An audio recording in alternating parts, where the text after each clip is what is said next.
Hola a todos. 5 años. ¿Saben ustedes cuántos días son 5 años? Son nada menos que 1825 días. Un tiempo de espera interminable. Fueron noches de abrazar la almohada en soledad, ahogando las lágrimas en silencio. Fue un tiempo de soportar las palabras crueles y venenosas de mi suegra. Yo contaba los días, uno a uno, anhelando el regreso de mi marido, Javier Vargas, tras finalizar sus estudios de posgrado en el extranjero. Imaginaba nuestro reencuentro, dibujando 1000 escenas distintas en mi mente. Pero jamás, ni en mis peores pesadillas, imaginé que al final de 5 años de sacrificio y dolorosa espera, lo que recibiría no sería un cálido abrazo, sino un sobrellegado de un país lejano. Dentro no había un regalo ni una carta de amor, sino una fría hoja de demanda de divorcio ya firmada, acompañada de una breve nota, tan gélida como una sentencia de muerte. El papel era de un blanco inmaculado, pero cada letra escrita en él era tan oscura y cenicienta como mi futuro en aquel momento.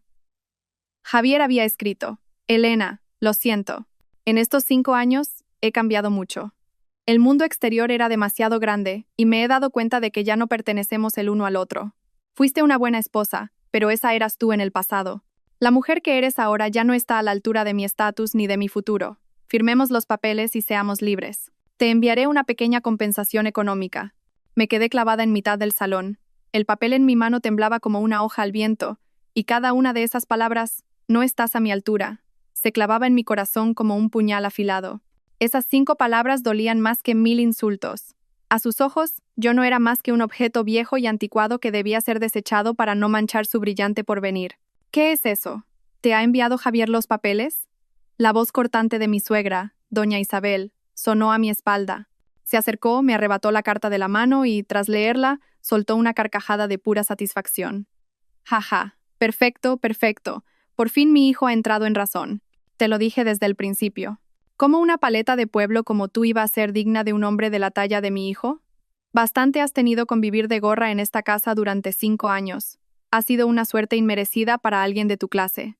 Firma de una vez y lárgate de aquí. A ver si así corre un poco de aire fresco. Lanzó los papeles sobre la mesa y me fulminó con una mirada cargada de desprecio. Ah, y ni se te ocurra llevarte las joyas que Javier te regaló. Son propiedad de esta familia. No tienes ningún derecho sobre ellas. Me quedé inmóvil, atrapada entre el desprecio de mi suegra y la crueldad de mi marido a miles de kilómetros. Sentía un nudo en la garganta y las lágrimas a punto de estallar, pero no lloré. Lentamente, me incliné y recogí la demanda de divorcio. Observé la firma familiar de Javier. Aquella caligrafía que una vez amé con locura ahora me parecía extraña y brutal. Recordé el día que lo despedí en el aeropuerto, 5 años atrás. Me abrazó con fuerza, con los ojos llorosos, y me dijo: Elena, aguanta un poco en casa, por favor. Serán solo 5 años, como mucho. En cuanto termine los estudios y vuelva, te daré el mejor de los futuros. O te traeré conmigo. No volveremos a separarnos nunca más. Por esa promesa, lo sacrifiqué todo. Renuncié a la oportunidad de desarrollar mi propia carrera, mi pasión por la creación de perfumes artesanos. Vendí todas las joyas de mi ajuar, las que mi madre había ahorrado durante toda su vida para dármelas. Todo para que él pudiera cubrir sus gastos iniciales en una tierra extraña. Y me quedé en esta casa, soportando sola el trato déspota de mi suegra. Durante 5 años, viví como una criada. Me levantaba al alba para preparar el desayuno, limpiaba la casa, y por la noche me dormía sola en una habitación fría. Sus llamadas se hicieron cada vez más esporádicas, sus mensajes más cortos.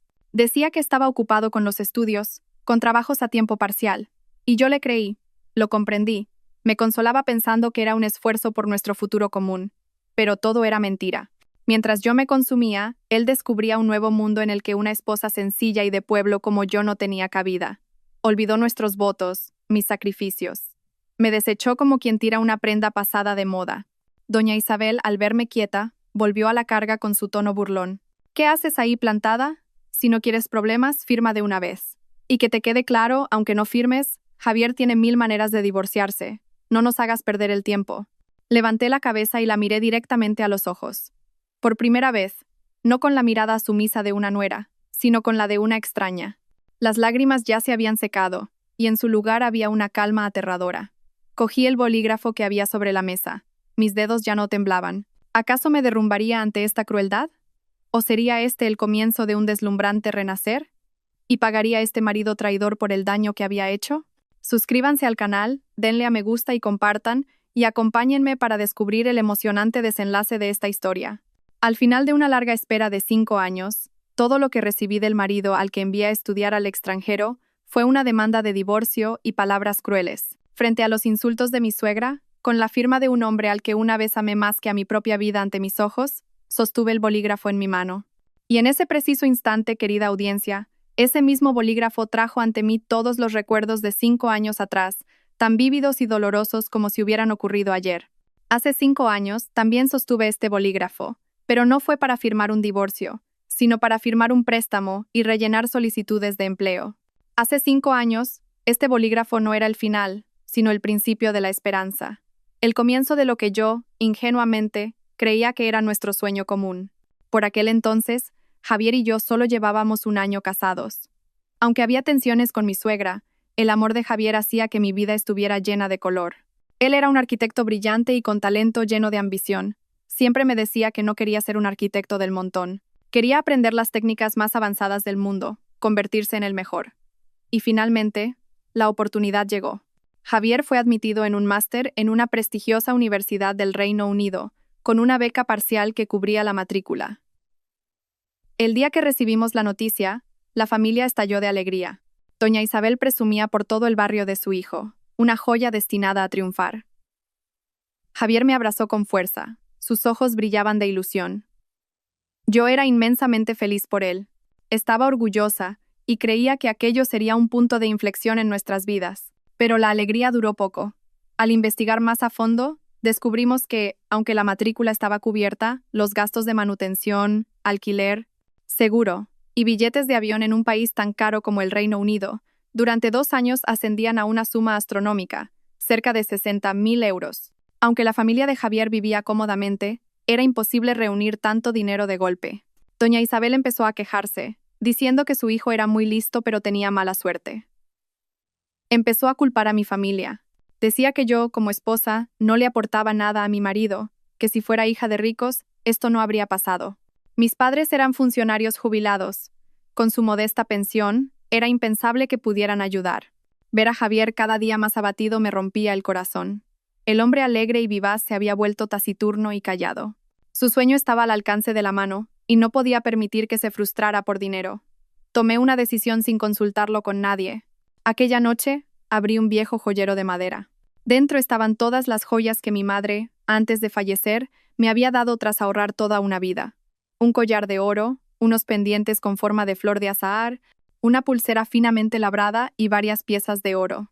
No era solo una propiedad, era el amor y el legado de mi madre. Lloré por la falta que me hacía y por la decisión que iba a tomar. A la mañana siguiente, en silencio, llevé todo a una joyería y lo vendí. Incluso con ese dinero y los pocos ahorros que teníamos, aún faltaba mucho. No me rendí, empecé a trabajar hasta la extenuación. Durante el día, trabajaba en un pequeño laboratorio farmacéutico. Por la noche, en lugar de descansar, hacía horas extra. Usando mis conocimientos de botánica, preparaba infusiones relajantes, cremas y jabones artesanales, siguiendo recetas familiares y los vendía por internet. Mis manos, acostumbradas a la precisión del instrumental de laboratorio, se llenaron de ampollas y grietas de tanto cortar hierbas y mezclar esencias. Algunos días dormía apenas 3 o 4 horas, tenía ojeras profundas, y mi cuerpo estaba agotado. Pero cada vez que pensaba en la sonrisa de Javier y en nuestro futuro, encontraba fuerzas para seguir. Mi suegra, al verme trabajar como una loca, lejos de compadecerse, se burlaba de mí. Decía que estaba obsesionada con el dinero y que manchaba el buen nombre de la familia, que con esos trabajos tan vulgares, la gente se reiría de su hijo. No le respondí ni una palabra. Simplemente, seguí trabajando en silencio, ahorrando euro a euro. Finalmente, después de casi 3 meses, logré reunir todo el dinero. Cuando le entregué a Javier el fajo de billetes cuidadosamente envuelto, se quedó paralizado. Al darse cuenta del enorme sacrificio que había hecho, me abrazó y lloró como un niño. Elena, perdóname. Soy un inútil. Te he hecho sufrir demasiado, sollozaba. Te lo prometo, te lo juro. Estudiaré y trabajaré muy duro para establecerme rápido y venir a buscarte. Espérame solo 1 año o 2. No estaremos separados mucho tiempo. Cuando llegue ese momento, te lo compensaré todo. Te daré todo lo que desees. Creí en su promesa, ciegamente. Le di palmaditas en la espalda para consolarlo, sintiendo que todo mi sacrificio había valido la pena. El día que lo despedí en el aeropuerto fue un frío día de otoño. El aire de la terminal estaba cargado de esperanza y despedidas. Mi suegra también vino, pero se mantuvo a distancia, con una expresión displicente. Frente al control de seguridad, estábamos solo nosotros dos. Me agarró la mano con fuerza, con los ojos enrojecidos. Cuídate mucho en casa. Y cuida de mamá. No trabajes tanto. Te enviaré dinero en cuanto pueda, ¿vale? Traté de contener las lágrimas y sonreí. Tú cuídate y estudia mucho. No te preocupes por mí. Te estaré esperando. Me abrazó con una fuerza que me dejó sin aliento, como si quisiera grabar mi imagen en su pecho. Te quiero, susurró en mi oído. Y luego, sin mirar atrás, caminó rápidamente hacia el control de seguridad. Me quedé allí, viendo su espalda desaparecer tras las puertas de cristal, hasta que ya no pude verlo más. En aquel momento, mi corazón era una mezcla de la amargura de la despedida y la dulzura de la esperanza. Aposté todo mi futuro, toda mi vida, a su espalda, con la firme convicción de que cumpliría su promesa.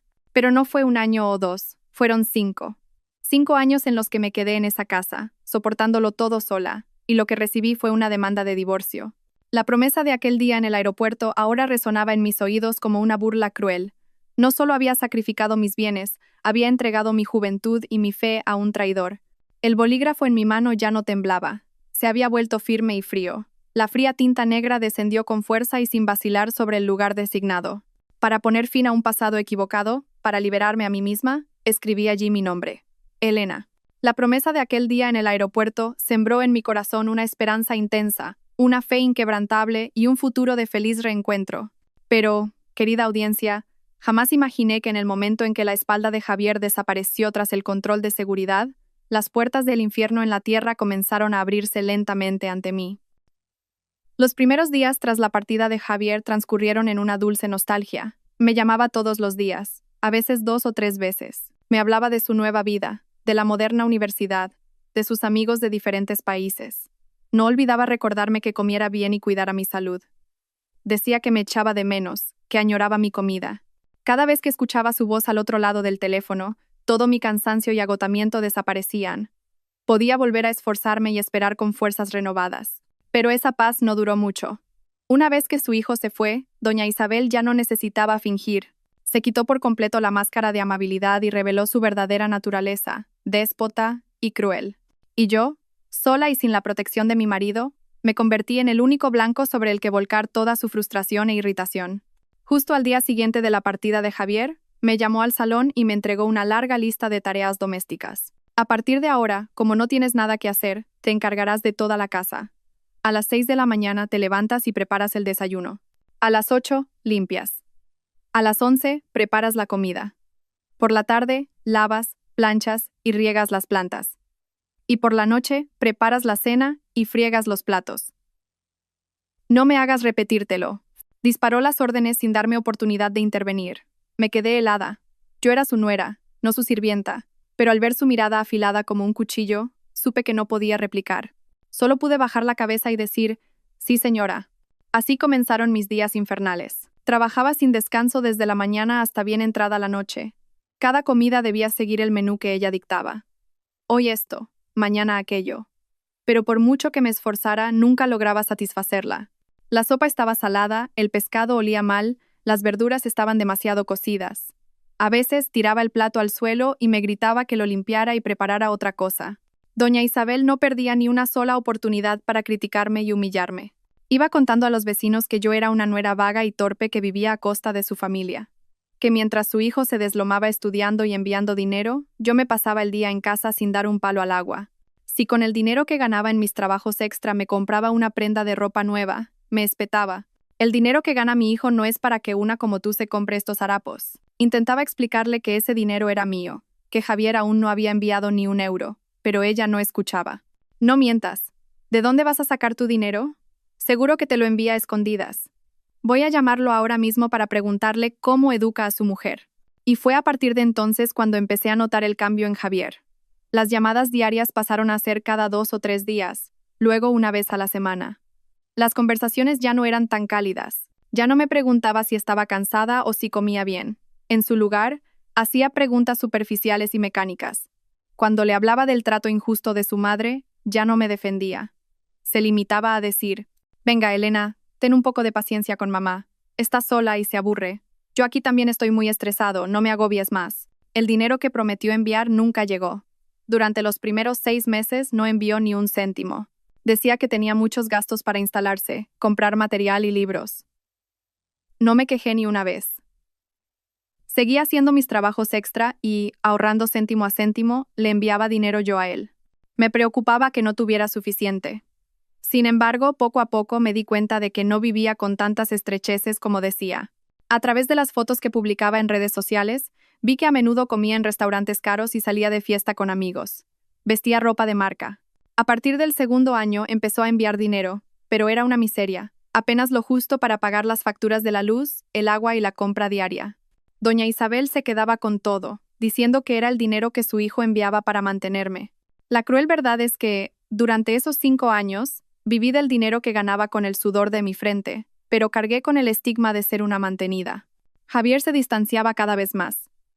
A veces cuando lo llamaba no respondía. Cuando devolvía la llamada, lo hacía con una voz irritada e impaciente, excusándose con que estaba en una reunión o en época de exámenes. La palabra te quiero desapareció por completo. Ya no me llamaba cariño o mi amor. Simplemente pronunciaba mi nombre de forma seca y fría. Mi intuición de mujer me decía que había cambiado, o que quizás había otra persona, pero no me atrevía a pensar en ello. No tenía el valor de enfrentarme a esa verdad. Seguía aferrándome a la vieja promesa, engañándome a mí misma, diciéndome que solo era el estrés. Durante 5 años viví en ese infierno terrenal. Mi cuerpo estaba exhausto, mi mente torturada, y mi corazón se enfriaba día a día con la indiferencia y la traición de mi marido lejano. Adelgacé notablemente. De ser una joven llena de vida, me convertí en una figura pálida y demacrada. La sonrisa desapareció por completo de mi rostro. A veces, al mirarme al espejo, no me reconocía. Me preguntaba, ¿ha merecido la pena mi sacrificio? ¿Entregué mi amor a la persona correcta? ¿Y hasta cuándo podré soportar esta vida? Esas preguntas taladraban mi mente cada noche, hasta el fatídico día en que llegó la demanda de divorcio. Y eso me dio la respuesta final. Era hora de poner punto final a esta tragedia.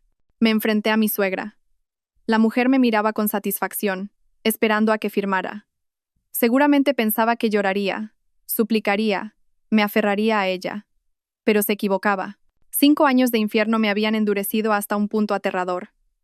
Las lágrimas se habían secado hacía mucho tiempo. Ya no sentía dolor, solo un vacío y un cansancio extremos. Levanté el bolígrafo. La fría tinta negra se deslizó sobre el papel, escribiendo sin vacilar el nombre. Elena García. Una vez terminado, deslicé el documento hacia ella. Ya está. ¿Satisfecha? Mi voz, extrañamente serena, pareció sorprender a doña Isabel. Cogió el papel y comprobó mi firma varias veces, incrédula. Cuando se convenció de que realmente había firmado, una sonrisa de satisfacción se dibujó en su rostro. Bien, así me gusta, que sepas cuál es tu lugar. Considera que no te he tratado tan mal. Ahora recoge tus 4 trapos y lárgate de mi casa. Vamos, desaparece de mi vista. Doña Isabel agitó la mano como si espantara algo sucio. Me voy, respondí. Pero antes, tengo que decirle un par de cosas. ¿Qué más tienes que decir? Si es por dinero, no pienses que te daré un céntimo. Bastante has tenido con vivir de gorra 5 años. Me cortó de inmediato, temiendo que pidiera una parte de los bienes. Sonreí con amargura, una sonrisa llena de sarcasmo. No se preocupe, no quiero ni un euro de esta casa. Solo quiero recuperar lo que originalmente era mío. Sin esperar su respuesta, me dirigí en silencio a la habitación donde estaba el pequeño altar familiar. Junto al retrato de mi difunto suegro, había una pequeña caja de madera finamente tallada. Era la caja que contenía las joyas que vendí para financiar los estudios de Javier. Después de venderlas, no la tiré. La dejé allí, como una disculpa y una despedida a mi difunta madre. En silencio, cogí la caja y soplé la fina capa de polvo que la cubría. Primero dije con voz clara, esto es un recuerdo de mi madre. En su día, vendí todo lo que contenía por el señor Vargas. Ahora que nuestro vínculo ha terminado, me la llevo, como si me llevara conmigo el espíritu de mi madre. Doña Isabel frunció los labios. ¿Y para qué quieres una caja vacía? Solo te ocupará espacio. No dije nada y entré en el dormitorio, la habitación que una vez fue nuestro nido de amor. Me acerqué al tocador y cogí un pequeño marco. En la foto, Javier y yo sonreíamos radiantes el día de nuestra boda. Saqué la foto, la doblé y la tiré a la papelera. Luego, saqué mi alianza de la cartera. El anillo que Javier me dio con sus firmes promesas. Lo dejé justo al lado de los papeles del divorcio. Y segundo, señora, le devuelvo a su hijo y este anillo. A partir de este momento, considero saldadas todas las deudas y favores entre esta familia y yo. Tras decir esto, me di la vuelta con una pequeña maleta que contenía un par de prendas viejas y la caja de mis recuerdos. Doña Isabel estaba estupefacta ante mi actitud. Probablemente esperaba que gritara, pataleara y suplicara. No se imaginaba que pudiera marcharme con tanta calma y determinación. Dígale una cosa al señor Vargas, que la Elena García que él conoció ha muerto hoy. Le lancé estas últimas palabras con frialdad antes de salir por la puerta principal, sin el más mínimo atisbo de nostalgia. Dejé atrás 5 años de infierno, un marido traidor y una suegra malvada. La luz del sol de mediodía me deslumbró y tuve que entrecerrar los ojos. Por primera vez en 5 años, sentí que respiraba el aire de la libertad. Pero la libertad venía acompañada de incertidumbre. Realmente, no sabía a dónde ir. Mis padres habían fallecido en un accidente de tráfico hacía 6 años, y la casa familiar había estado abandonada desde entonces. Era el único lugar en el que podía pensar. Cogí un autobús y tras un largo viaje, regresé al pueblo donde crecí. De pie, frente a la vieja casa, sentí un nudo en el pecho. La verja de hierro estaba oxidada, la cerradura cubierta de telarañas, las tejas cubiertas de musgo y las paredes encaladas, amarillentas y manchadas por el paso del tiempo. El pequeño jardín donde mi madre siempre cultivaba flores ahora era un mar de malas hierbas. Este lugar, que una vez fue un hogar cálido y lleno de risas, ahora era solo un montón de ruinas silenciosas. Con esfuerzo, abrí la puerta atascada. Un olor a humedad y moho me golpeó en la cara. Todos los muebles del interior estaban cubiertos por una gruesa capa de polvo. Dejé la maleta y me dejé caer en el suelo frío. Las 4 paredes silenciosas parecían observarme. La soledad y la tristeza que había reprimido desde la mañana finalmente estallaron. Agaché la cabeza y empecé a sollozar. Lloré por mi madre, por mi padre, por mis 5 años de juventud pisoteados y por mí misma, abandonada y sola en el mundo. Lloré hasta que no me quedaron más lágrimas. Al atardecer, cuando el cielo se tiñó de violeta, me levanté lentamente. Volví a mirar la casa. Aunque estaba en ruinas, era el único lugar donde quedaban mis buenos recuerdos. El único lugar al que pertenecía. No me derrumbaré. Les prometí a mis padres que viviría bien, que viviría muy bien. La partida de hoy no es un final, es un comienzo. Yo, Elena García, aquí mismo, sobre las cenizas del pasado, desde la nada, empezaré de nuevo mi vida. Sobre las cenizas del pasado, después de que se secaran todas las lágrimas por el dolor y la pérdida, supe que tenía que levantarme. No podía decepcionar a mis padres en el cielo. Y un día, mientras ordenaba aquella casa llena de recuerdos, encontré por casualidad un tesoro olvidado, un legado que iluminaría un nuevo camino, un nuevo futuro para mi vida oscura. Durante los primeros días, mi única tarea fue limpiar. La casa había estado abandonada demasiado tiempo y todo estaba cubierto por el espeso polvo del tiempo. Empecé por el salón. Cada mesa, cada silla que limpiaba, cada objeto que tocaba, evocaba un torrente de recuerdos. Aquella era la mecedora donde mi padre leía el periódico cada mañana. Aquel, el juego de té favorito de mi madre. Trabajaba sola, llorando y sonriendo a la vez. Ordenar la casa era como ordenar mi mente. Un proceso de enfrentarme al pasado para poder seguir adelante. La tarea más difícil fue limpiar el viejo desván donde mi padre guardaba los trastos. Estaba húmedo, oscuro y lleno de telarañas. Mientras ordenaba una pila de periódicos viejos, tropecé y tiré sin querer un pequeño arcón de madera que estaba en el rincón más alejado. No estaba cerrado con llave y, al abrirse la tapa, su contenido se desparramó por el suelo. No eran ropas viejas ni cachivaches. Eran docenas de cuadernos encuadernados en cuero descolorido. El papel de dentro estaba amarillento por el tiempo. Por curiosidad cogí uno. La caligrafía, aunque algo borrosa, la reconocí al instante. Era de mi abuelo. El abuelo al que solo conocía por las historias de mi padre y fotos en blanco y negro. Mi abuelo, en su tiempo, fue un famoso perfumista en esta región de Andalucía. Decían que tenía un olfato privilegiado y unas manos capaces de crear fragancias que cautivaban a la gente. Mi padre me contó que algunas de las creaciones de mi abuelo, sus perfumes, esencias y jabones, llegaron a ser obsequiadas a la alta sociedad de la época. Pero con el cambio de los tiempos, la artesanía fue decayendo, y mi abuelo murió sin un heredero para su arte. Mi padre no tenía ni el talento ni la paciencia, así que eligió ser carpintero. Pasé las páginas del cuaderno una a una. Estaban llenas de anotaciones meticulosas, fórmulas, proporciones y dibujos de todo tipo de hierbas y flores. Mi abuelo había registrado con detalle desde cómo seleccionar la mejor madera de sándalo hasta cómo destilar aceites esenciales de flores como el jazmín, la flor de azahar o el nardo. También había secretos para crear complejas capas de aromas, a veces frescos y sutiles, otras intensos y seductores. Leyendo sus escritos, sentí como si me transportara a otro mundo, el mundo de los aromas, de la delicadeza y de una pasión ardiente. Me quedé sentada en aquel desván, sin darme cuenta del paso del tiempo, devorando cuaderno tras cuaderno. Y mientras leía las descripciones de las fragancias, ocurrió algo milagroso.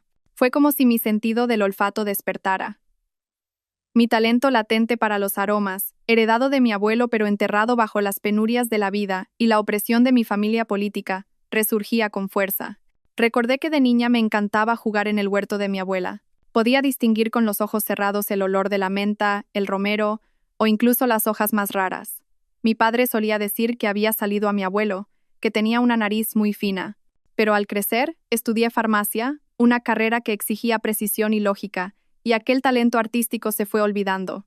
Ahora, con los cuadernos de mi abuelo en mis manos, comprendí que esa era mi verdadera esencia, mi auténtica pasión.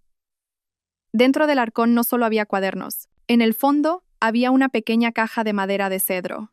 Al abrirla, una fragancia suave y clara inundó el desván. El aroma del recuerdo. Era el mismo aroma que desprendía el abanico que siempre usaba mi abuela, el que impregnaba la ropa de mi madre cuando salía del oratorio. El aroma de una familia en paz. Dentro de la caja solo había un pequeño trozo de ámbar gris y un frasquito de cristal con un líquido espeso y ambarino. Supe que era la última creación de mi abuelo, la quinta esencia de toda una vida. Desde ese día, mi vida tuvo un propósito. Dejé de sumergirme en el dolor del pasado.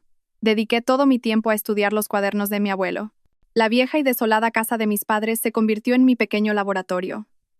Con el poco dinero que me quedaba, compré un sencillo equipo de destilación y las hierbas y flores mencionadas en los libros. Empecé a experimentar con las fórmulas más sencillas.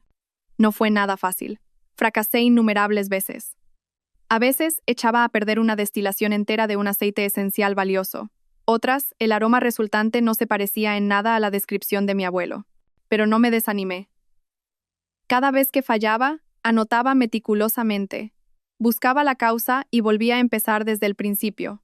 Era como si la figura de mi abuelo, a quien nunca conocí, fuera un maestro invisible que me infundía fuerza y paciencia. Sentía que, a través de sus escritos, dialogaba con él, recibiendo sus enseñanzas y su guía. Y después de casi medio año de dedicación absoluta, finalmente lo conseguí. Logré recrear una de las fórmulas más sencillas de mi abuelo, un agua de colonia herbal. El día que la primera gota de perfume fue destilada con éxito, desprendiendo un aroma puro a lavanda y sándalo, rompí a llorar. Eran lágrimas de felicidad y orgullo. No solo había recreado una fórmula, había recuperado el alma de mi familia, y lo más importante, me había reencontrado a mí misma. Sé que esto es solo el principio. El camino que tengo por delante será largo y difícil, pero ya no tengo miedo. En mis manos tengo un legado valioso, una pasión ardiente y una voluntad inquebrantable. El aroma del recuerdo no solo ha sanado las heridas de mi corazón, sino que ha abierto una nueva puerta. Una puerta hacia un futuro donde yo misma escribiré la historia de mi vida. Reconstruiré el legado de mi abuelo y llevaré estas maravillosas fragancias a todo el mundo. Esa será la mejor manera de honrar a mis abuelos y a mis padres, y también de demostrar mi propio valor. El aroma del recuerdo no solo sanó las heridas de mi corazón, sino que encendió la llama de la pasión en mi interior y me mostró un nuevo camino a seguir. Pero, querida audiencia, una cosa es tener en las manos un tesoro de conocimiento y otra muy distinta, y mucho más ardua, es convertirlo en un medio de vida para empezar de nuevo. Tras casi medio año de enclaustramiento en la vieja casa, logré recrear con éxito varias fórmulas sencillas de perfumería. La casa ya no olía a moho, sino que siempre estaba impregnada de una fragancia sutil y agradable. Pero la cruda realidad me devolvió a la tierra. El dinero se me estaba acabando. Los pocos ahorros que me quedaban tras dejar a mi familia política se habían ido en comidas frugales y en los materiales para mis experimentos fallidos. Comprendí que no podía seguir encerrada en casa, viviendo entre aromas de ensueño. Tenía que ganar dinero, tenía que mantenerme. Pero, ¿qué podía hacer? Sin un euro, sin capital, sin contactos, abrir una tienda o un taller era impensable. Entonces, una idea cruzó mi mente. Decidí empezar de la manera más humilde y cercana, de la misma forma que lo hizo mi abuelo en su día, con un pequeño puesto en la calle. Decidí no crear productos de perfumería caros e inaccesibles. En su lugar, me centré en productos pequeños, bonitos y cercanos a la vida cotidiana. Saquitos de seda con flores secas y hierbas aromáticas, pequeñas tablillas de cedro para los armarios y frasquitos de aceite esencial en formato roll-on, fáciles de llevar. Con unas viejas tablas de madera del taller de mi padre, construí yo misma un pequeño puesto plegable. Con el último trozo de seda blanca que quedaba de mi madre, cubrí el puesto para darle un toque puro y elegante. En una pequeña tablilla de madera, escribí con esmero el nombre de mi marca, Calma. Quería que ese nombre lo dijera todo, la calma del alma, la sutileza de la fragancia y el silencio de una persona que ha superado muchas tempestades. El lugar que elegí fue un pequeño rincón de un bullicioso mercado de barrio, un lugar ruidoso y vibrante, lleno de gente comprando y vendiendo. Escogí un rincón apartado, a la sombra de un gran árbol, donde la gente no solía fijarse. No quería llamar la atención, solo vender mis productos tranquilamente. El primer día, monté el puesto a primera hora de la mañana. A mi alrededor, todo era un clamor de vendedores de verduras, pescado y carne, regateando a gritos. Mi puesto, en cambio, permanecía en un silencio extraño y solitario. La gente que pasaba miraba con curiosidad mis saquitos y frascos de aceite, pero seguía de largo. Probablemente pensaban, ¿quién se va a parar a disfrutar de una fragancia delicada en este mercado ruidoso, con olor a pescado y verdura? La mujer que vendía verduras a mi lado chasqueó la lengua y me dijo, «Chiquilla, estas cositas tan finas no se venden aquí. ¿Quién te las va a comprar? Tienes que ir a los grandes almacenes del centro, allí donde va la gente con dinero». Yo solo sonreí y le di las gracias, pero no me desanimé. Creía que una fragancia auténtica tiene fuerza por sí misma, que encontraría a las almas afines. Me senté tranquilamente, sin llamar a los clientes ni insistir. Solo encendí una pequeña varilla de incienso, dejando que el fino humo blanco esparciera un suave aroma por el aire. El primer día no vendí nada, tampoco el segundo, ni el tercero. El dinero en mi bolsillo menguaba cada día. Hubo momentos en los que quise rendirme, pero el recuerdo de mi abuelo, de mis padres, y la promesa que me hice a mí misma, me daban fuerzas para continuar. Con perseverancia, monté el puesto cada día, y finalmente, el milagro empezó a ocurrir. Algunas personas, cansadas del bullicio del mercado, se acercaron a descansar bajo la sombra de mi árbol. Sentados, se sintieron atraídos por el humo del incienso y la sutil fragancia. Empezaron a preguntar con curiosidad. Con calma, les expliqué las propiedades de cada hierba y la historia detrás de cada producto. Algunas personas compraron un pequeño saquito para probar. Al día siguiente, volvieron para decirme que lo habían colgado en la cabecera de la cama y habían dormido mejor. Compraron algunos más para regalar a sus familiares. Así, el boca a boca empezó a funcionar. Mi puesto Calma comenzó a tener sus primeros clientes habituales. Y una tarde, apareció el cliente que cambiaría mi vida. Aquel día, el mercado estaba tan ruidoso como siempre en vísperas de fin de semana. Mientras releía los cuadernos de mi abuelo, una figura alta y elegantemente vestida se detuvo de repente frente a mi puesto. Era un hombre de unos 60 años. Vestía un traje impecable, su pelo era canoso, pero su porte era distinguido y lleno de vitalidad. Detrás de él, un joven asistente llevaba un maletín. Su aparición en un mercado tan popular atrajo no pocas miradas curiosas. El hombre no miró los productos que tenía expuestos. Simplemente, se quedó de pie, con los ojos cerrados, inspirando profundamente como si intentara captar algo. Luego, abrió los ojos y me miró directamente. Su mirada estaba llena de sorpresa y escrutinio. «Este aroma», dijo. Su voz era grave y potente. «Es incienso». «Pero, ¿cómo es que percibo la frescura de la flor de azahar y la calidez del sándalo al mismo tiempo? Señorita, ¿cómo ha logrado esta combinación?» Me quedé helada. Era la primera persona que no preguntaba por el precio, sino por la composición del aroma. Supe de inmediato que no era un cliente cualquiera. Me levanté y le hice una respetuosa inclinación de cabeza. «Señor, es una receta familiar que me dejó mi abuelo». Él enseñaba que, aunque el incienso es noble, su energía es demasiado intensa, por lo que debe armonizarse con la frescura de la flor de azahar y guiarse con la calidez del sándalo. Solo así la fragancia se vuelve profunda y duradera. Al escuchar mis palabras, los ojos del empresario brillaron aún más. Cogió un trozo de madera aromática del puesto y se lo acercó a la nariz. «Exacto, aquí está el alma de la vieja Andalucía. ¿Cuánto tiempo sin oler una fragancia tan auténtica?» Los perfumes caros de Francia o Italia de hoy en día, por muy bien que huelan, son solo fachada, no tienen alma. Pero el suyo, señorita, tiene una historia, tiene una profundidad cultural. Me miró a mí, vestida de forma humilde y sencilla, pero con una confianza y una pasión intensa en los ojos. Su talento, dijo con un tono de respeto, no debería estar enterrado en un rincón ruidoso de este mercado. Sacó de su bolsillo una tarjeta de visita hecha de papel de alta calidad y me la entregó. Soy Ricardo de la Torre, presidente del Grupo Torre Imperial. Estoy muy interesado en sus productos. Cuando esté lista, llámeme. Creo que tenemos mucho de qué hablar. Tras decir esto, asintió con la cabeza y se marchó con su asistente. Me quedé allí, de pie, aturdida, con la tarjeta de visita aún cálida en la mano. Miré la tarjeta y luego seguí con la vista a la espalda de aquel cliente providencial. Una intensa emoción surgió en mi interior. Supe que la puerta del destino acababa de abrirse de par en par ante mis ojos. La tarjeta que me entregó aquel día no era una simple promesa, era la llave de oro que abriría una puerta completamente nueva en mi vida.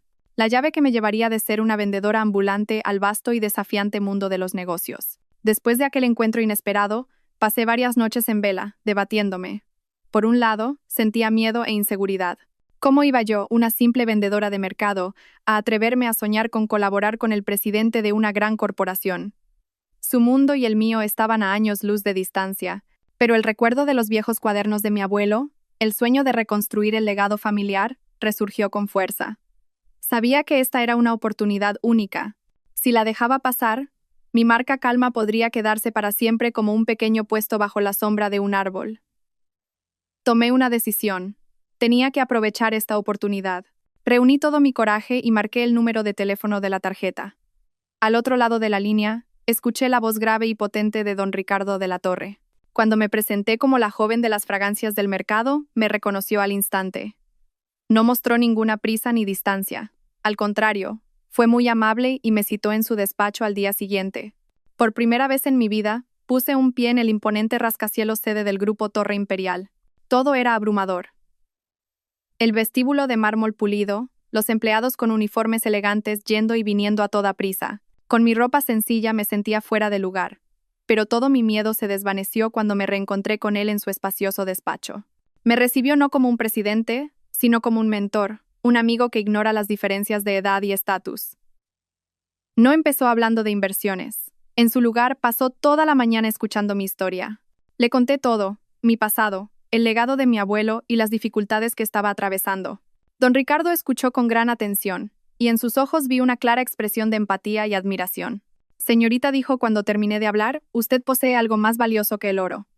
Tiene una historia, un legado y una fuerza de voluntad extraordinaria, pero el talento y la pasión no son suficientes. Para sobrevivir en este mundo de los negocios, necesita conocimiento y una estrategia sistemática. Y entonces me hizo una propuesta que nunca hubiera esperado. No solo invertiría dinero, sino que invertiría su tiempo y su pasión para guiarme personalmente. Seré su primer maestro en este camino empresarial, dijo. Le enseñaré todo lo que sé, desde la gestión financiera y la construcción de una marca hasta el arte de la negociación.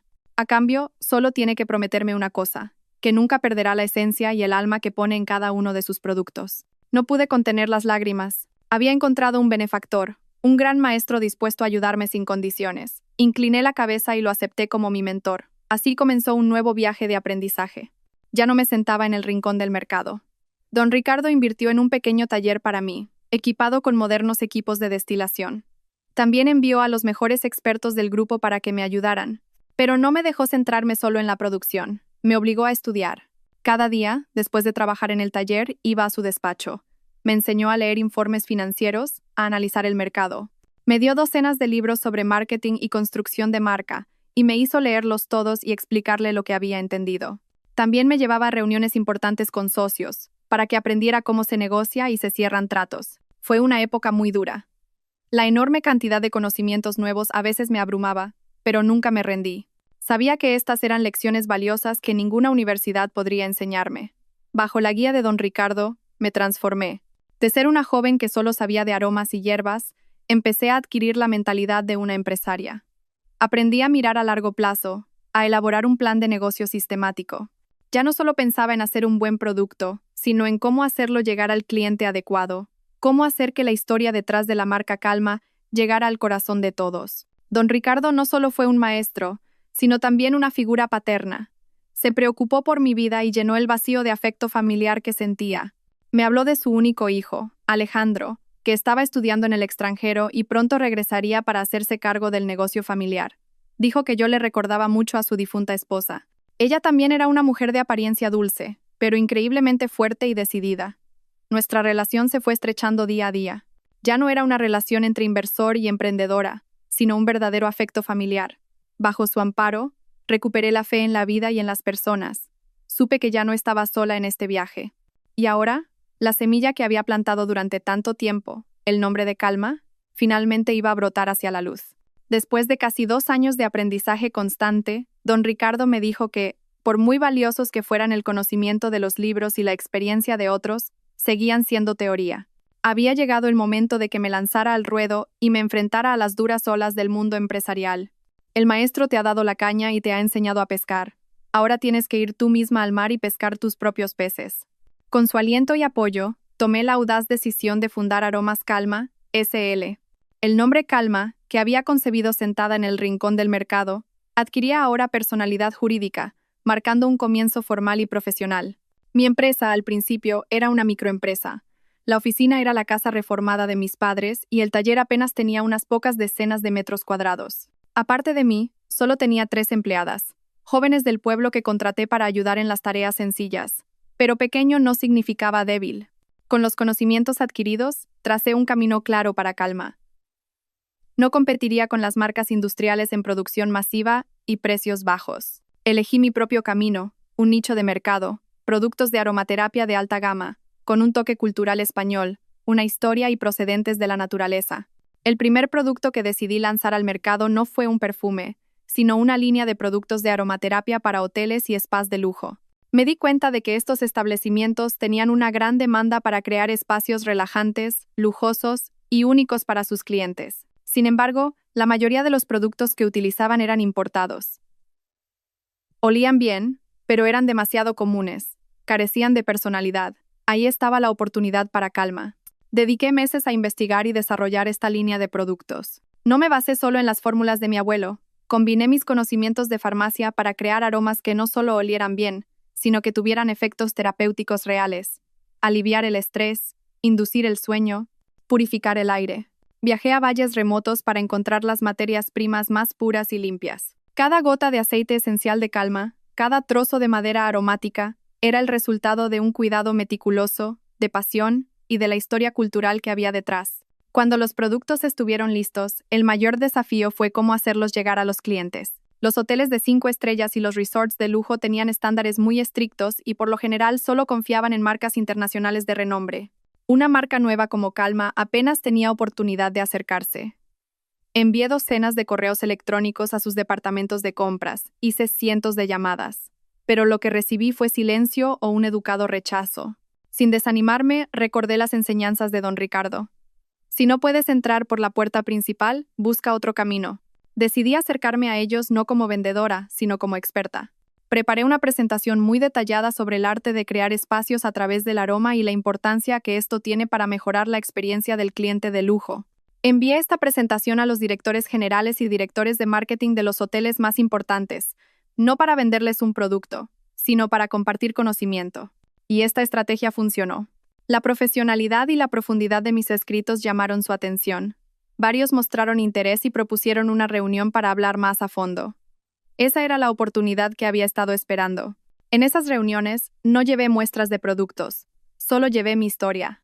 Les hablé del legado de mi abuelo, de la filosofía de Calma y de cómo un aroma puede evocar recuerdos, despertar emociones y dejar una impresión inolvidable en la mente de sus clientes. Toqué su fibra sensible y finalmente conseguí mi primer contrato. Un contrato de exclusividad para suministrar toda la línea de productos de aromaterapia a un famoso resort de 6 estrellas en Marbella. A partir de ese primer éxito, la reputación de Calma comenzó a extenderse en el sector de los servicios de lujo. Otros hoteles y spas empezaron a buscarme por iniciativa propia. No solo querían comprar productos, querían que les asesorara y diseñara una fragancia exclusiva que representara la identidad de su marca. Mi empresa empezó a crecer a un ritmo vertiginoso. De un pequeño taller, pasamos a una moderna fábrica que cumplía con los estándares internacionales. El número de empleados aumentaba día a día y la marca Calma ya no era una desconocida. Se convirtió en un símbolo de lujo, sutileza y clase. Los medios de comunicación empezaron a escribir sobre mí. Me llamaron la reina de los aromas, la persona que había revivido y elevado toda una industria artesanal tradicional. Ya no era la Elena García del rincón del mercado. Era una empresaria de éxito, una mujer que se había levantado por sus propios medios. Pero en el fondo de mi corazón, seguía agradecida por aquellos tiempos difíciles. Todavía conservo con cariño aquel puesto de madera plegable y el cartel de calma en un rincón de mi despacho. Es un recordatorio de que, por muy alto que vuele, nunca debo olvidar de dónde vengo. Mi éxito no se debió solo al talento o a la suerte. Fue el resultado del sacrificio de mis antepasados, de la guía de mis benefactores y de mi propia voluntad de no rendirme nunca ante el destino. Y sé que el viaje de calma y el de mi vida todavía tienen un largo camino por delante. De ser una mujer abandonada y sin nada, me había erigido como una empresaria de éxito, independiente y fuerte. Había recuperado mi valor, mi confianza. Pero, querida audiencia, por muy exitoso que sea un negocio, en el fondo del corazón de una mujer siempre hay un espacio vacío, un anhelo de un hombro en el que apoyarse, de un amor verdadero. Después de mi amargo primer matrimonio, pensé que la puerta del amor se había cerrado para mí para siempre. Pero un día, el destino me trajo de nuevo un encuentro. Un encuentro que cambiaría mi vida por completo una vez más. Habían pasado casi 3 años desde el nacimiento de Calma. Mi empresa crecía día a día, y yo me había convertido en una figura conocida en mi sector, invitada con frecuencia a grandes eventos y seminarios. Al principio, dudaba bastante, pero me di cuenta de que era una buena oportunidad para aprender y ampliar mi red de contactos. Mi mentor y padre adoptivo, don Ricardo, siempre me animaba a salir de mi zona de confort y a comunicarme con confianza con el mundo exterior. Y el encuentro fatídico ocurrió en uno de esos eventos. Era una cena benéfica anual que reunía a cientos de los empresarios más exitosos de la ciudad. Yo asistía como patrocinadora. Aquella noche, llevaba un vestido de seda de color verde jade, un diseño sencillo pero exquisito. Llevaba el pelo recogido en un moño elegante. Apenas me maquillé, solo unas gotas de la fragancia insignia de Calma, una mezcla pura de nardo y sándalo. Estaba sola en un rincón de la sala, observando tranquilamente a la gente. No tenía la costumbre de mezclarme en grupos ruidosos. De repente, una voz grave y refinada sonó a mi lado. Disculpe, ¿es usted Elena García, la fundadora de la marca Calma? Me giré y vi a un hombre muy atractivo de pie a mi lado. Era alto, con un traje perfectamente entallado, un rostro de rasgos marcados y, sobre todo, unos ojos profundos, inteligentes y cálidos. Me sorprendió un poco, pero asentí y sonreí. Sí, soy yo, encantada. El hombre sonrió ampliamente, y su sonrisa pareció iluminar el espacio a su alrededor. Soy Alejandro de la Torre. Acabo de regresar del extranjero. La verdad es que llevo mucho tiempo oyendo hablar de usted y de la marca Calma. Estoy profundamente impresionado por su filosofía empresarial y la profundidad de sus productos. Alejandro de la Torre. Ese nombre me sonaba muy familiar. De repente lo recordé. ¿No era ese el nombre del único hijo del que don Ricardo siempre me hablaba? El hijo en el que tenía puestas todas sus esperanzas, el que heredaría todo el imperio del grupo Torre Imperial. ¿Es usted el hijo de don Ricardo de la Torre? Pregunté sin pensar. Ahora fue el turno de Alejandro de sorprenderse. ¿Cómo conoce a mi padre? Sonreí. Don Ricardo no solo es mi inversor, es mi mentor y mi benefactor. Me ayudó muchísimo cuando empecé.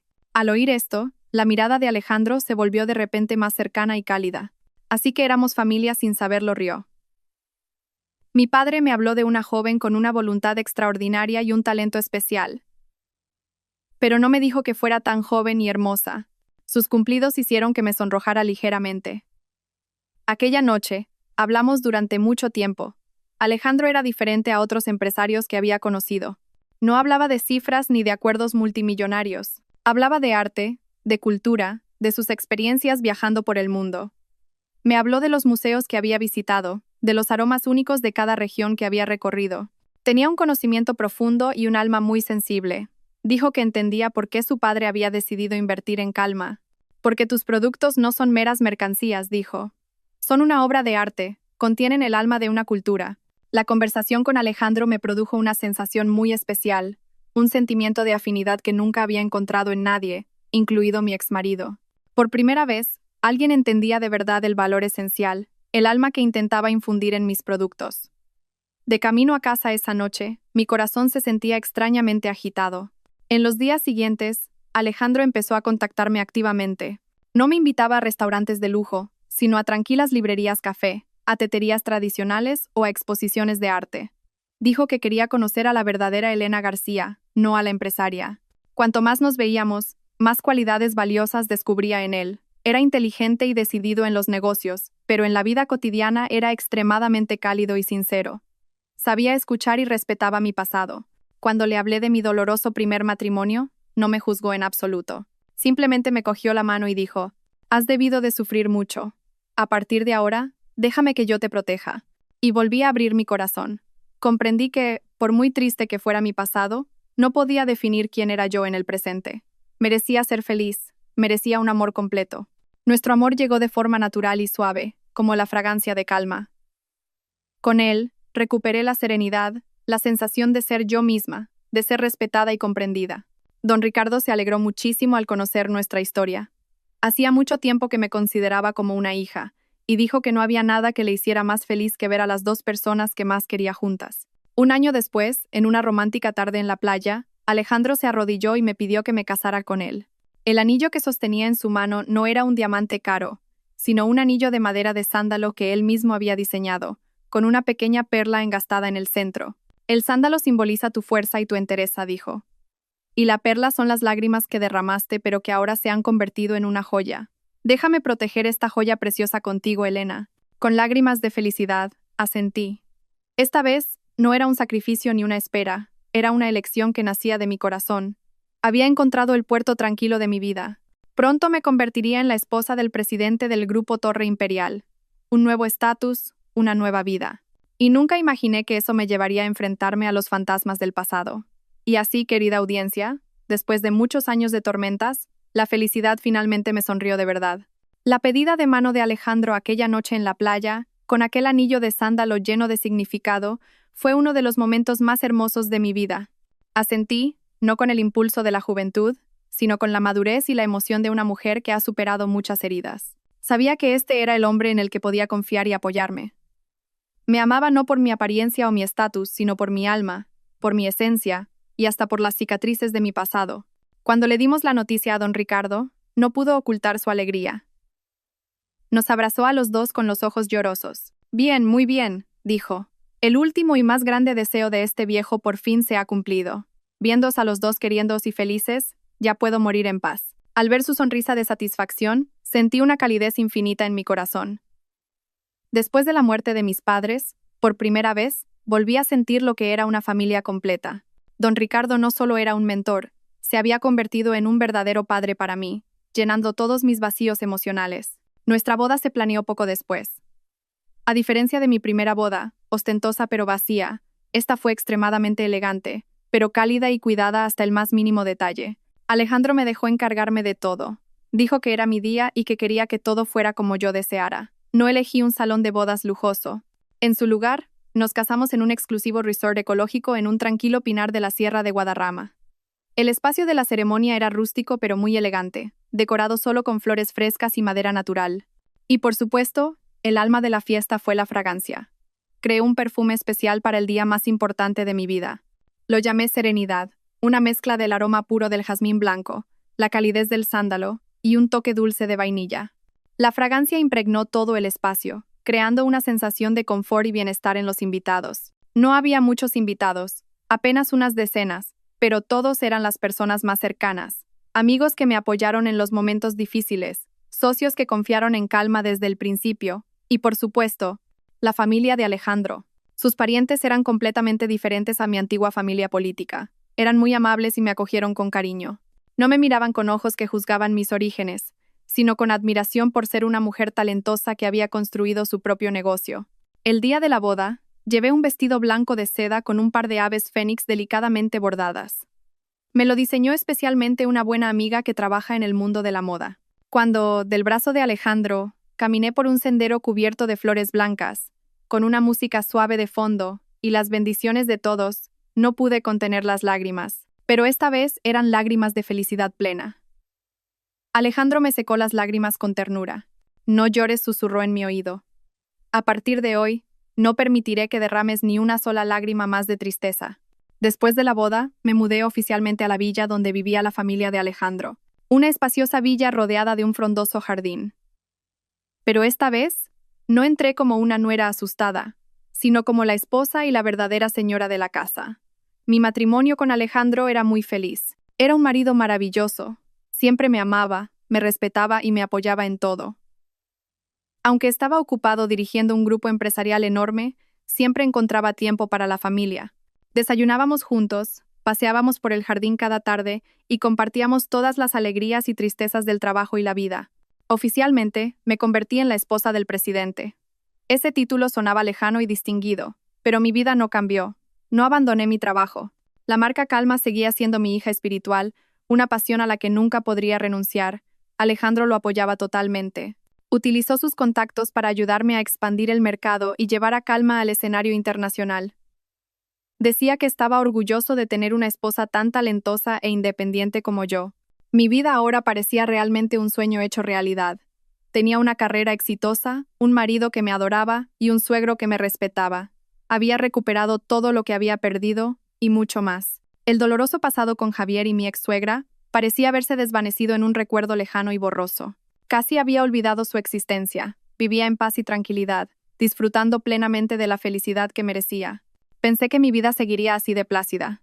Pero, querida audiencia, los hilos invisibles del destino, por muy lejos que vayamos, siempre acaban por llevarnos de vuelta al punto de partida. La calma y la felicidad que disfrutaba no eran más que un breve respiro antes de que una tormenta aún mayor del pasado se desatara.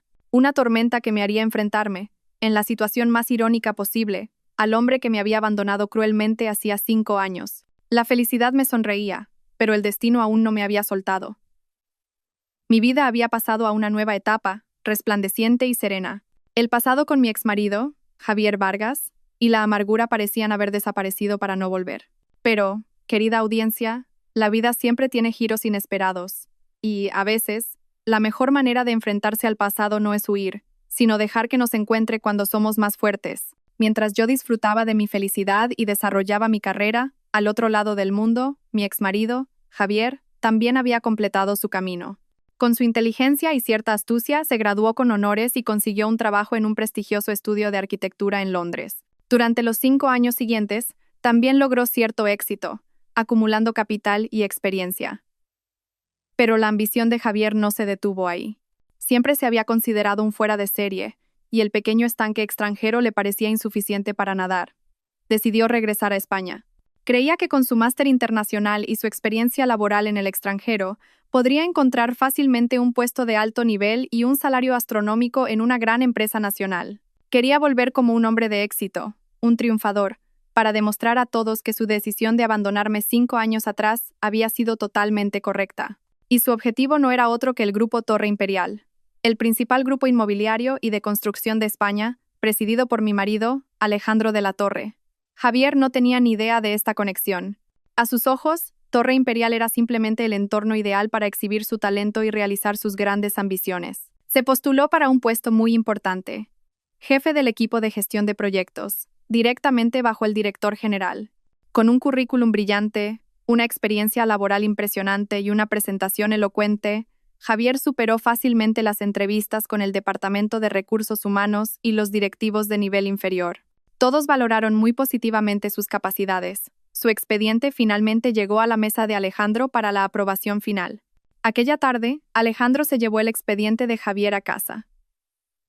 Como tenía la costumbre de compartir conmigo los asuntos del día, me lo mostró. «Mira esto», cariño dijo. «El equipo de RRHH acaba de fichar a un talento. El currículum de este tipo es impresionante. Podría ser una pieza clave para nuestro nuevo proyecto». Cogí el expediente de su mano y lo hojeé sin prestar mucha atención. Pero al ver la foto de carné en la primera página y el nombre Javier Vargas impreso en negrita debajo, todo mi cuerpo se quedó rígido. Se me cortó la respiración. Era él. No había duda. Aunque el tiempo le había añadido algunas arrugas, aquella mirada arrogante y esa sonrisa de confianza eran inconfundibles. Alejandro, al ver que mi semblante cambiaba de repente, preguntó preocupado: «¿Qué pasa, Elena? ¿Conoces a este hombre?». Apenas logré recuperar la compostura y respiré hondo. Lo miré y asentí. Sí, mi voz temblaba ligeramente. No solo lo conozco, es mi exmarido. El aire de la habitación se volvió pesado al instante. Alejandro se quedó paralizado. Volvió a coger el expediente, miró la foto y luego me miró a mí. Sus ojos estaban llenos de asombro.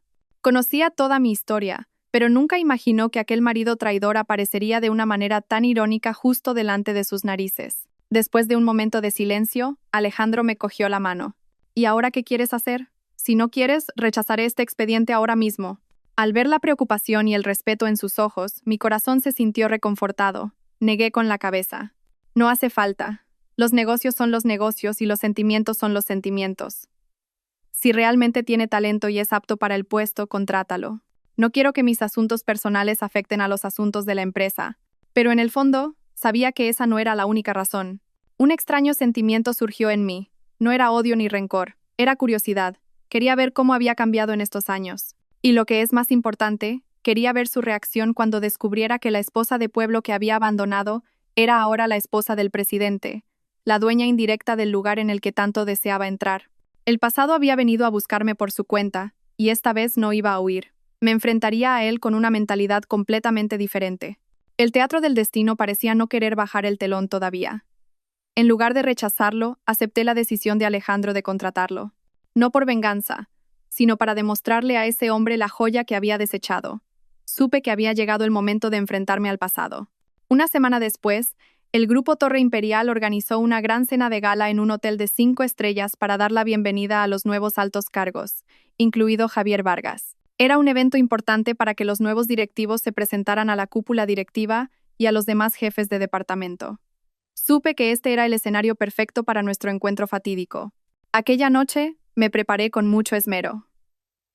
No elegí un vestido llamativo y complicado. En su lugar, me puse un vestido de seda azul noche de diseño minimalista que se ajustaba perfectamente a mi figura. Llevaba el pelo recogido en un moño alto, dejando al descubierto mi cuello esbelto y unos delicados pendientes de perlas. Me maquillé de forma ligera, acentuando mis ojos profundos y con un lápiz de labios rojo oscuro que denotaba autoridad. Y por supuesto, no olvidé unas gotas de calma, mi perfume insignia. Quería aparecer no como la esposa del presidente, sino como una mujer independiente, segura de sí misma y con un aura propia. Cuando Alejandro y yo entramos en el salón de la mano, todas las miradas se posaron en nosotros. La suave música de fondo bajó de volumen de repente, y en su lugar se oyeron murmullos y exclamaciones de admiración. Alejandro, con su impecable traje negro, era siempre el centro de atención en cualquier evento. Y yo, la misteriosa esposa del presidente que rara vez aparecía en público, despertaba aún más la curiosidad de la gente. Fuimos saludando a los invitados de honor y a los socios importantes. Yo sonreía y asentía con una actitud elegante y relajada. Mientras tanto, en otro rincón del salón, Javier Vargas estaba con los nuevos empleados. Se le veía muy orgulloso y lleno de confianza. Vestía un traje de marca y, con una copa de vino en la mano, hablaba sin parar de su experiencia en el extranjero. Estaba disfrutando de la sensación de ser parte de una gran corporación, imaginando un futuro brillante para sí mismo. No tenía ni idea de que un terremoto estaba a punto de sacudir su vida. Tras el discurso de apertura del director general, llegó por fin el momento más esperado. El presidente, Alejandro de la Torre, iba a presentar personalmente a los nuevos altos cargos. Alejandro me cogió de la mano y subimos juntos al pequeño escenario que se había preparado en el centro. Las luces del escenario nos iluminaron. Alejandro cogió el micrófono y su voz grave y potente resonó en la sala. Bienvenidos todos a esta velada. En nombre del Grupo Torre Imperial, quiero expresar mi más sincero agradecimiento a todos ustedes. Y hoy, con especial alegría, quiero presentarles a los nuevos talentos, a las personas que, junto a nosotros, llevarán el barco de Torre Imperial a mares más grandes. Alejandro fue presentando a cada uno, y finalmente se detuvo en Javier. Y este es Javier Vargas, nuestro nuevo jefe de gestión de proyectos. Con sus muchos años de experiencia laboral en el Reino Unido, confiamos en que el señor Vargas aportará un nuevo aire y contribuirá de manera significativa al éxito de nuestros futuros proyectos. Señor Vargas, por favor, suba al escenario. Javier, con el pecho henchido y una sonrisa de satisfacción, subió al escenario con paso firme. Estrechó la mano de Alejandro y se giró para saludar a todos. Estaba en la cima de su carrera, disfrutando de su momento de gloria. Entonces, Alejandro se giró hacia mí, sonrió y dijo: "Y aprovechando esta ocasión, quiero presentarles a todos, especialmente a los nuevos miembros, a una persona muy importante para mí y para el grupo. Esta es mi esposa, Elena García. Además de ser la esposa del presidente, también es la asesora estratégica de alto nivel de Torre Imperial". En el momento en que Alejandro terminó de hablar, en el momento en que se pronunció el nombre Elena García, la sonrisa se congeló en el rostro de Javier. Se giró bruscamente y miró a la mujer que estaba de pie justo al lado del presidente, a solo unos pasos de él. Sus ojos se abrieron de par en par, llenos de una incredulidad y un horror absolutos. Me escrutó de la cabeza a los pies, deteniéndose en mis ojos, en el pequeño lunar junto a mis labios que una vez tanto le gustó. El tiempo pareció detenerse. El salón todavía estaba lleno de aplausos, pero en ese instante, en el mundo de Javier, todos los sonidos desaparecieron. Solo podía oír los latidos de su propio corazón, martilleando en su pecho. ¿Cómo podía ser Elena esa mujer elegante, distinguida y llena de aplomo que tenía delante? No podía ser la esposa de pueblo, sumisa, a la que había abandonado cruelmente con una demanda de divorcio hacía 7 años. ¡Imposible! Esto tenía que ser un error. Recordó que el responsable de recursos humanos le había dicho que la esposa del presidente era también la dueña de una famosa marca de perfumes. Todas las piezas del rompecabezas que se habían hecho añicos en su mente de repente encajaron, formando una verdad de una crueldad insuperable. El color desapareció por completo del rostro de Javier Vargas. Le temblaron las piernas y casi se desploma en el escenario. La copa de vino que sostenía en la mano se le cayó al suelo, haciéndose añicos y provocando un sonido agudo que atrajo la atención de todos. Con la boca abierta, se quedó paralizado, mirándome con puro terror. El teatro del destino había bajado el telón de la manera más cruel posible. El sueño americano del que tanto se enorgullecía, su brillante futuro, se había convertido en un instante en una broma de mal gusto. No había vuelto como un triunfador, sino para ser un empleado a las órdenes del nuevo marido de la esposa que había abandonado. El escenario del éxito se transformó en el escenario de la tragedia, y el talento que era bienvenido se convirtió, en un abrir y cerrar de ojos, en un pobre payaso a los ojos de todos. Ese encuentro inesperado fue también el comienzo de una confrontación gélida. Una confrontación en la que yo les demostraría que los papeles y los tiempos habían cambiado por completo. El agudo sonido del cristal rompiéndose pareció quebrar todas las reglas de la fiesta. Todas las miradas curiosas y los murmullos se dirigieron hacia él. Estaba allí, clavado en el sitio, con el rostro pálido, como si no le corriera una gota de sangre por las venas. Mi marido, Alejandro, manejó la situación con gran profesionalidad. Hizo una seña al equipo de seguridad y al personal del evento para que limpiaran rápidamente. Luego cogió el micrófono y dijo con una sonrisa: «Parece que nuestro señor Vargas está tan emocionado que se le ha ido un poco la mano con el vino. Por favor, sigan disfrutando de la fiesta». Pero nadie ignoraba que no era por el vino. Mientras todos estaban desconcertados, Javier reaccionó. Sin decir una palabra, se dio la vuelta, bajó del escenario tambaleándose y salió corriendo del salón como un fugitivo. Yo estaba al lado de Alejandro. En mi corazón no había ni un ápice de regocijo, solo una extraña calma. El teatro del destino, aunque cruel, finalmente había llegado a su fin. Alejandro me apretó suavemente la mano. Sus ojos, llenos de amor y comprensión, me miraron. Sabía cuánta fuerza había necesitado para soportar este momento. Aquella noche y los días siguientes, Javier Vargas no fue a trabajar. Pidió la baja por motivos de salud. Yo sabía que no era una enfermedad física, sino mental. Necesitaba tiempo para digerir el tremendo shock que acababa de sufrir. Y también sabía que seguramente se lo contaría todo a su madre, doña Isabel. Podía imaginar el horror y la rabia de ella al saber que la nuera de pueblo que había echado sin piedad era ahora la esposa del presidente, la jefa indirecta de su hijo. Y como esperaba, no se quedaron de brazos cruzados. Una semana después, Javier volvió al trabajo. Se le veía demacrado y exhausto. Su anterior aire de confianza y arrogancia había desaparecido por completo, reemplazado por una compleja mezcla de miedo, arrepentimiento y un toque de resentimiento. Intentó acercarse a mí deliberadamente. Me esperaba en los pasillos, en el aparcamiento, buscando una oportunidad para hablar conmigo a solas. Pero no le di ni una sola oportunidad. Cada vez que lo veía a lo lejos, cambiaba de dirección. Cuando era inevitable cruzarnos, pasaba a su lado como si fuera invisible, sin una mirada, sin un saludo. A mi secretaria le di instrucciones claras. Cualquier asunto relacionado con el jefe de equipo Javier Vargas, que se informe por correo electrónico o se trate directamente con el director general. No tengo tiempo para asuntos menores. Mi actitud fría y distante, mi trato estrictamente profesional de jefa a subordinado, era un tormento para Javier. Era un insulto más doloroso que cualquier reprimenda. Le demostraba que, a mis ojos, él ya no era nada. Ni un exmarido, ni un conocido, ni siquiera un rival al que mereciera la pena prestar atención. Era solo un empleado, uno más de los miles de empleados del grupo. Al no poder acercarse a mí, cambiaron de plan. La mujer que nunca se rendía, doña Isabel, decidió actuar personalmente. Una tarde, mi secretaria me informó de que una señora llamada Isabel quería verme, diciendo que era familiar del empleado Javier Vargas. Al oír ese nombre, una leve sonrisa se dibujó en mis labios. Finalmente, no había podido aguantar. Dígale que estoy en una reunión y muy ocupada. Si es urgente, que pida cita para la semana que viene. Pero ella no se fue. Montó un escándalo en la recepción de Calma. Gritaba que era mi ex-suegra y que tenía que hablar conmigo de un asunto familiar importante. Como la situación amenazaba con empeorar, decidí recibirla. Pero a mi manera. Llamé al jefe de seguridad a mi despacho. En un momento subirá una señora mayor. Dejen que entre, pero ustedes dos esperen fuera de la puerta y entren inmediatamente en cuanto les dé la señal. Unos minutos después, doña Isabel fue conducida a mi despacho. Entró en mi oficina, un espacio diseñado con una elegancia serena, con un sutil aroma a incienso. Miró a su alrededor, y en sus ojos vi una mezcla de envidia e ira. Luego me vio a mí, sentada relajadamente detrás de un lujoso escritorio de madera noble. Forzó una sonrisa torcida. Elena, soy yo. ¿Cuánto tiempo, hija? Estás muy cambiada. Intentaba imitar el antiguo tono familiar, aferrándose a una autoridad de suegra que ya no existía. Levanté la vista y la miré con los ojos de quien ve a una completa desconocida. Buenas tardes. Disculpe, ¿quién es usted? ¿Y a qué debo su visita?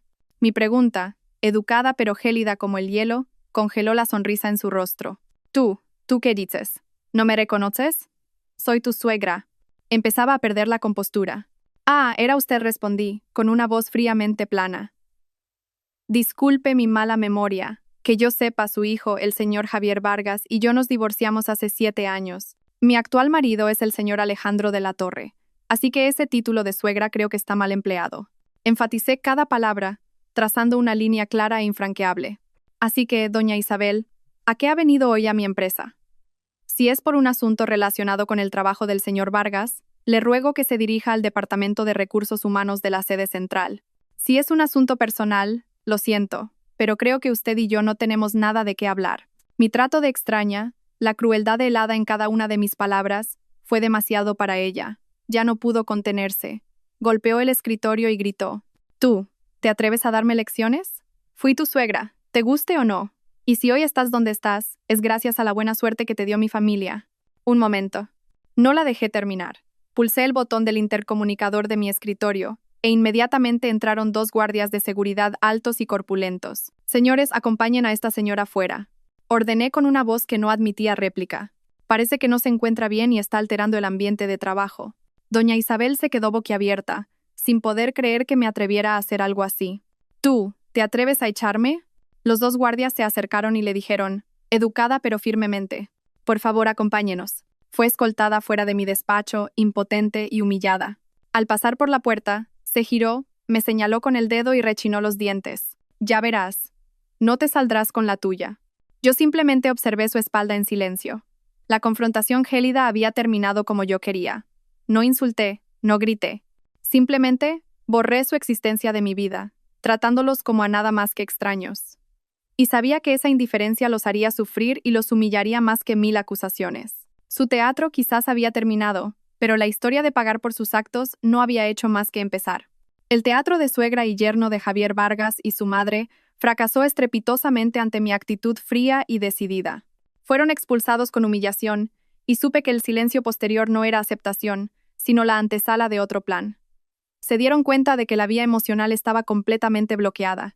Ahora, la única manera en que Javier podía levantar la cabeza y aferrarse a una mínima esperanza era demostrar su valía, demostrar su habilidad en el mundo de los negocios. Pero no imaginaba que, incluso en ese campo en el que se sentía más seguro, yo ya le había preparado una trampa.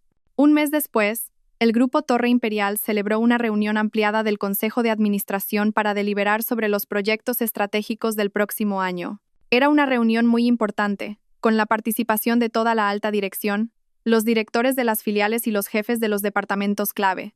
Y esta era la oportunidad que Javier había estado esperando. Pasó varias noches en vela preparando un detallado plan para un proyecto de ecociudad de lujo. Creía que este proyecto reportaría enormes beneficios y demostraría su talento excepcional. Yo también asistí a esa reunión, como asesora estratégica de alto nivel. Me senté en el lugar más importante, junto a Alejandro, observando en silencio. Cuando llegó su turno de presentar, Javier subió al estrado con una actitud muy segura. Parecía haber recuperado su arrogancia original. Creía que en el ámbito profesional, con sus conocimientos y experiencia internacional, podría superarme fácilmente. Quería demostrar en esta reunión que, aunque yo fuera la esposa del presidente, solo era una mujer con suerte, y que el verdadero talento era él. La presentación de Javier fue, en efecto, impresionante. Utilizó una terminología profesional compleja y gráficos de análisis de mercado llamativos para presentar una visión muy ostentosa de una ciudad de ensueño, un paraíso terrenal con las comodidades más lujosas. Los directores más veteranos asentían con la cabeza y elogiaban, e incluso Alejandro parecía satisfecho. Javier terminó su presentación con un fuerte aplauso. Me lanzó una mirada desafiante, y una sonrisa de satisfacción se dibujó en sus labios. Esperaba el elogio del presidente, pero Alejandro no habló. Se giró hacia mí, sonrió y dijo: «Gracias por su presentación, señor Vargas. Sobre este proyecto me gustaría escuchar primero la opinión de nuestra asesora, Elena García». Todas las miradas de la sala se dirigieron inmediatamente hacia mí. Javier también me miró, y aunque había un ligero nerviosismo en sus ojos, seguía confiado. Probablemente pensaba: ¿qué sabrá una experta en perfumes y hierbas para evaluar un proyecto inmobiliario y de construcción? Con calma, cogí el micrófono y, sin prisas, expuse mi opinión. En primer lugar, quiero agradecer al señor Vargas por un plan tan elaborado y hermoso. Empecé. Mi voz era suave pero clara. Al oír esto, la sonrisa de Javier se acentuó. Sin embargo, continué: por muy ostentoso que sea un plan, si se construye sobre cimientos vacíos, no es más que un castillo de arena, que se derrumbará con la primera ola. La sonrisa desapareció del rostro de Javier al instante. Toda la sala contuvo la respiración. Empecé mi análisis. No utilicé términos complejos. Utilicé argumentos lógicos y cifras reales. Señor Vargas, en su plan, estima los costes de expropiación del terreno en 50 millones de euros. ¿De dónde ha sacado esa cifra? ¿Sabe que gran parte de ese terreno es suelo rústico de especial protección agrícola? ¿Y sabe que, según la reciente modificación de la ley del suelo, el precio de compensación para este tipo de terreno se ha triplicado con respecto al baremo que usted ha aplicado? Solo con esta partida, su proyecto ya necesita una inyección de capital de, como mínimo, 200 millones de euros adicionales. El rostro de Javier empezó a cambiar de color. Tartamudeó. Eso me lo proporcionó el Departamento de Estudios. No lo dejé terminar. Segundo, propone construir un lago ecológico de 10 hectáreas. Una idea excelente. Pero, ¿ha investigado la geología de la zona? ¿Sabe que el subsuelo es de arcilla arenosa, propenso a hundimientos y con poca capacidad de retención de agua natural? Construir un lago así requeriría una impermeabilización, un sistema de diques y un mantenimiento de la fuente de agua que costaría decenas de millones más. No veo esa cifra en su presupuesto. El sudor empezó a perlar la frente de Javier. Los directores que antes asentían ahora cuchicheaban entre ellos. Continué con voz fría. Y por último, el punto más fatal. Propone construir un campo de golf de 18 hoyos para atraer a la clase alta. Pero, ¿sabe que a solo 10 kilómetros de allí, el grupo B Construction acaba de iniciar un proyecto de un campo de golf de 36 hoyos de nivel internacional? Siendo nosotros los segundos en llegar y con una oferta más pequeña, ¿cómo vamos a competir con ellos? Todo el segmento de clientes de lujo al que usted apunta se lo llevarán ellos. Para ser sincera, su proyecto nacería muerto. Cada uno de mis argumentos, cada cifra que presenté, fue como un cuchillo afilado que apuñalaba el orgullo y la confianza de Javier. Estaba de pie en el estrado, sin poder rebatir nada, balbuceando. Se había confiado demasiado en su título internacional, olvidando que los negocios en España requieren un profundo conocimiento de la realidad, de la legislación e incluso de los competidores. Cosas que yo había aprendido con sangre y sudor mientras construía calma. Terminé mi exposición. En conclusión, este proyecto, aunque la idea es buena, carece de realismo y conlleva demasiados riesgos. Propongo su rechazo. La sala quedó en un silencio sepulcral, y entonces, la voz potente de Alejandro resonó. Estoy totalmente de acuerdo con la opinión de la asesora Elena García. La decisión final estaba tomada. El ambicioso proyecto de Javier, su última esperanza, fue rechazado sin contemplaciones. Se quedó allí, con la cabeza gacha y los puños apretados. Había perdido. Completamente. No porque yo fuera la esposa del presidente, sino porque era mejor, porque veía más lejos. Su orgullo se derrumbó por completo delante de toda la cúpula directiva. Mi exmarido, Javier, tuvo que probar el amargo sabor del fracaso. Su orgullo y confianza, construidos sobre su título internacional, se derrumbaron por completo ante mi lógica afilada y realista. Su ambicioso proyecto fue rechazado, y el brillante futuro con el que tanto soñaba se desvaneció en la niebla en un instante. Y ese fue el comienzo de la caída sin fin de un hombre que una vez se sobreestimó a sí mismo. Después de esa reunión, Javier se convirtió en el hazmerreír de todo el grupo. La gente no solo cuchicheaba sobre el fracaso del proyecto, sino también sobre la extraña relación entre él y la esposa del presidente. Ya no podía caminar con la cabeza alta. Iba y venía como una sombra, evitando todas las miradas. Y finalmente, llegó la decisión final de la dirección. No fue despedido, pero fue degradado de jefe de gestión de proyectos a un puesto de empleado raso en un departamento menos importante. Para alguien tan orgulloso como Javier, eso era un insulto más doloroso que ser despedido. Pensé que después de ese golpe, presentaría su dimisión y se marcharía a buscar otro camino. Pero no lo hizo. Una semana después, hizo algo que nunca hubiera esperado. Vino a buscarme a mi oficina en calma. Se presentó sin cita, simplemente esperando en silencio en la puerta. Aunque mi secretaria le dijo que estaba muy ocupada, no se fue. Al final, para no molestar a los demás, lo dejé entrar. Cuando entró, ya no era el Javier Vargas elegante y seguro de sí mismo de antes. Estaba demacrado, con ojeras profundas, y el traje que llevaba estaba arrugado. Se quedó de pie frente a mi escritorio, con la cabeza gacha, sin atreverse a mirarme a los ojos. Y de repente, se arrodilló. El hombre que una vez me había abandonado sin piedad, que me había desafiado con arrogancia, ahora estaba arrodillado ante mí, como un pecador esperando sentencia. Elena dijo. Su voz era ronca y llena de desesperación. Sé que cualquier cosa que diga ahora es demasiado tarde. No he venido a pedir que me devuelvan el puesto. Solo he venido a pedirte perdón, a suplicarte perdón. Agachó la cabeza y sus hombros temblaban ligeramente. Me equivoqué desde el día que escuché a mi madre, desde el día que me cegó el brillo de lo material. Abandoné a la mejor mujer, a la que lo sacrificó todo por mí. Pensé que era el mejor, que podía conquistar el mundo, pero ahora me doy cuenta, sin ti, no soy nada.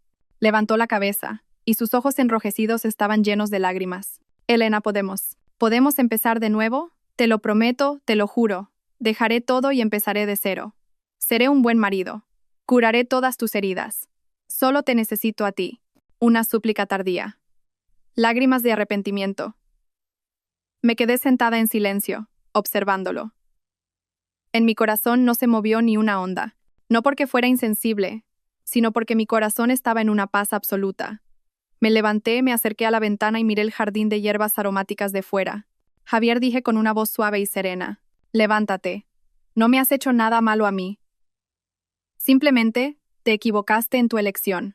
Me giré y lo miré. ¿Empezar de nuevo? Mira ahí fuera. Señalé el jardín. Ese árbol, una vez cortado, por mucho que intentes unirlo y cuidarlo, nunca volverá a vivir. Lo nuestro es igual. Murió el día que enviaste los papeles del divorcio.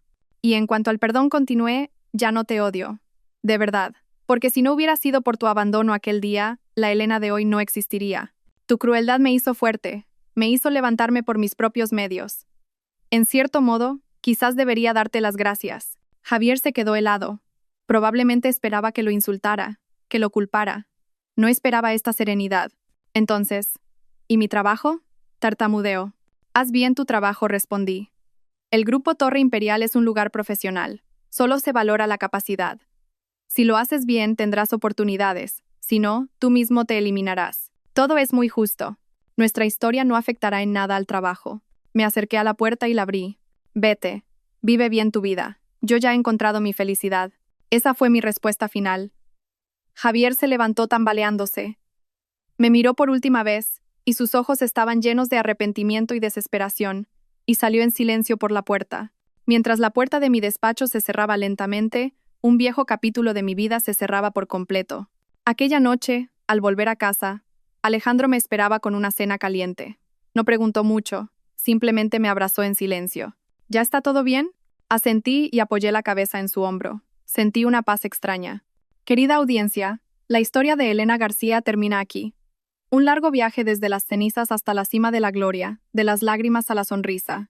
Esta historia nos deja lecciones muy valiosas sobre la vida, el amor y el valor de uno mismo. La primera y más grande lección es no depender de nadie más para nuestra propia felicidad. El amor es maravilloso, pero no lo es todo.